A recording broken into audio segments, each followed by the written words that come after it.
സുലൈമാൻ നബി അലൈഹി സ്വലാം ഒരു ദിവസം വഴിയിലൂടെ നടന്നു നീങ്ങുമ്പോൾ ഒരു ഉറുമ്പിനെ കണ്ടുമുട്ടുന്നുണ്ട്. ഉറുമ്പ് ഒരു ഗോതമ്പ് മണി തിന്നുകൊണ്ടിരിക്കുകയാണ്. സുലൈമാൻ നബി അലൈഹി സ്വലാം ഉറുമ്പിനോട് ചോദിക്കുന്നുണ്ട്, ഒരു വർഷം എത്ര ഗോതമ്പ് മണികളാണ് നീ തിന്നു തീർക്കുന്നത്? ഉറുമ്പ് മറുപടി പറയുന്നു, 2 ഗോതമ്പ് മണികളൊക്കെയാണ് ഒരു വർഷം കഴിക്കുന്നത്. ഉടനടി സുലൈമാൻ നബി അലൈഹി സ്വലാം തൻ്റെ കയ്യിൽ നിന്ന് 2 ഗോതമ്പ് മണികൾ എടുത്തിട്ട് ഉറുമ്പിന് കൊടുക്കുന്നു. ഈ വർഷം മുഴുവനും കഴിക്കാനുള്ളതുണ്ട്, അടുത്ത വർഷം ഞാൻ വരും, അപ്പോൾ ആ വർഷത്തേക്കുള്ള 2 ഗോതമ്പ് മണികളും ഞാൻ തരാം. ഉറുമ്പ് സമ്മതം മൂളുന്നു. അങ്ങനെ സുലൈമാൻ നബി അലൈഹി സ്വലാം തിരിച്ചുപോയി. വർഷം അങ്ങനെ കടന്നുപോയി.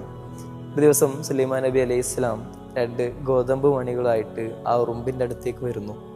അപ്പോൾ ആ ഉറുമ്പ് ഒരു ഗോതമ്പ് മണിയുമായിട്ട് നിൽക്കുന്ന കാഴ്ചയാണ് അദ്ദേഹം കാണുന്നത്. സുലൈമാൻ നബി അലൈഹി സ്വലാം ചോദിക്കുന്നുണ്ട്, നീ എന്നോട് ഒരു വർഷം 2 ഗോതമ്പ് മണികൾ തിന്നും എന്നല്ലേ പറഞ്ഞത്? എന്നിട്ടിപ്പോൾ ഒന്ന് ബാക്കിയുണ്ടല്ലോ, എന്തു പറ്റി?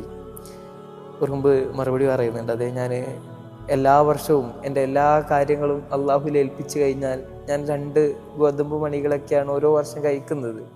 പക്ഷേ ഈ വർഷം നിങ്ങളാണ് എൻ്റെ അവലംബം. എനിക്ക് പേടിയാണ്, നിങ്ങളെങ്ങാനും എന്നെ മറന്നു കഴിഞ്ഞാൽ പിന്നീട് എനിക്ക് ഭക്ഷണം ഉണ്ടാവുകയില്ല. അതുകൊണ്ട് ഞാൻ 1 ഗോതമ്പ് മണി മാത്രമേ കഴിച്ചിട്ടുള്ളൂ. ഒരു ഉറുമ്പിൻ്റെ തവക്കുലായിരുന്നു അത്. നമ്മളോ?